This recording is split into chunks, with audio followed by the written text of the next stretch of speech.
and Reconstruction Authority to support medium to long-term rebuilding efforts.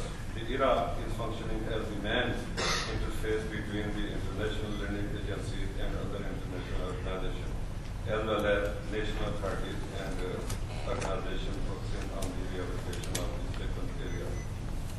The Prime Minister of Pakistan has announced a 12-point plan for relief, recovery and reconstruction. In addition, the government of Pakistan has presented a national plan of action on 1st of November 2005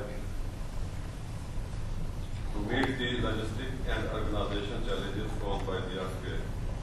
As per the guidelines from the government of Pakistan and with the assistance of the Pakistan Army, we have distributed so far an amount of 10.276 billion as cash compensation against life and property. Underlying fact that the success of the recovery and reconstruction framework will depend on the adoption of an effective arrangement for implementation and monitoring. The overall responsibility in the reconstruction framework rests with the ERA, with the logistic and technical support from the Army, national and international development agencies and civil society organizations according to their areas of specialization.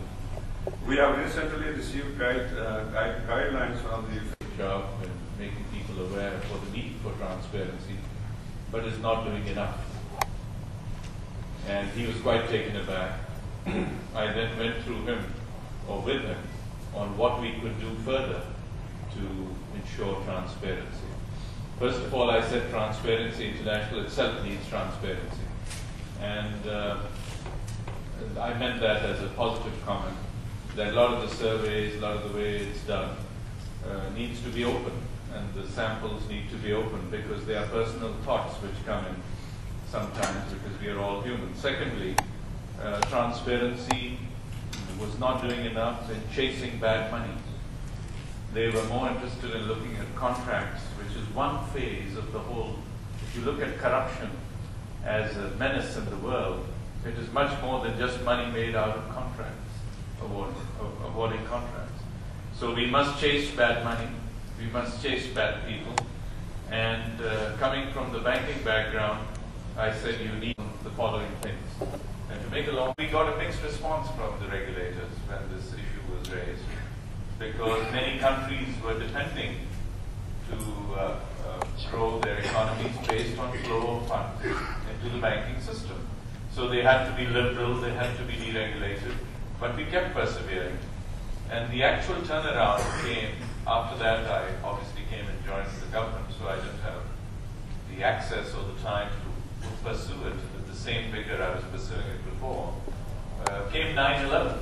9/11 changed every regulator's attention on looking at money flows because of anti-terrorist financing.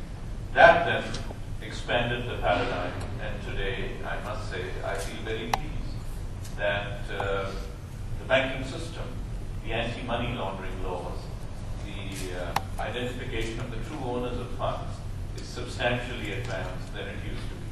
So even Transparency International can improve, can learn, and I think that we all can do the same on disbursements and use of funds.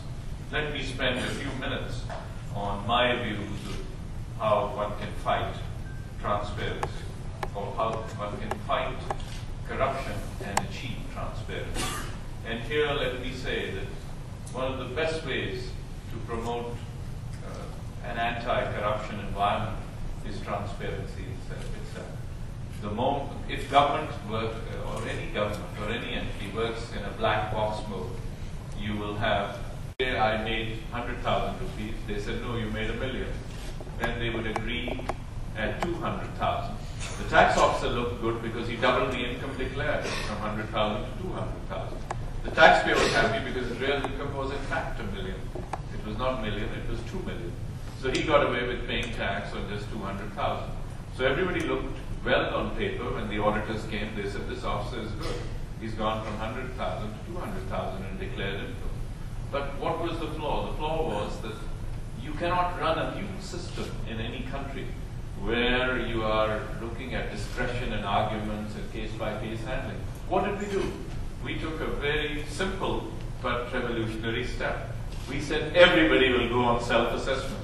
Let the taxpayer decide what their tax liability is. There will be no income tax officers. In the old days, we still have remnants of it. But every region had in charge and then officers, so they were always negotiating. No fault, it was the process, it was the system. So now it's self-assessment and the computer picks out randomly a certain percentage of returns, which is not rocket science. Most countries do that.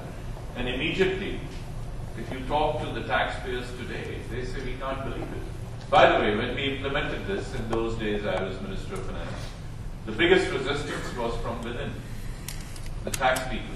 They said, sir, this is going to create a crisis, the tax collection will disappear, and we will be left with no revenue, there will be no growth, etc., etc., etc.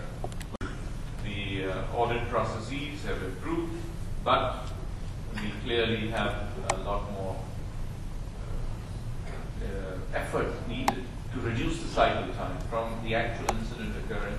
Then on procurements, ladies and gentlemen, let me say that on procurements, there is a buyer and a seller.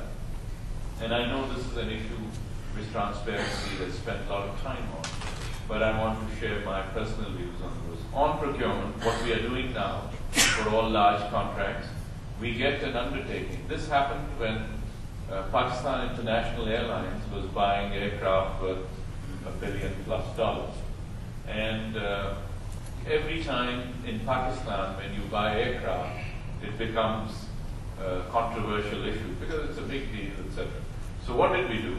We, in those days, added a clause to the contract which simply said that the supplier will guarantee and represent and warrant that they have not paid anybody except as stated below. You know, there's no harm in having an agent, a legal agent for a company, but it must be disclosed. And now people comfort. Naturally, you must, in an emergency like this, provide the executive with enough flexibility to send the food, to send the tents, to send the blankets fast and in transparency. So there's a risk of lack of transparency in procurement. There's a risk in bad distribution. And sometimes the recipient may sell some of the stuff. They are poor people. So those are issues you have to deal with. But the right process will get you the level of transparency. If you have anti-corruption, anti-corruption, these are all necessary, but that is not the solution. The solution is to have a process which is open.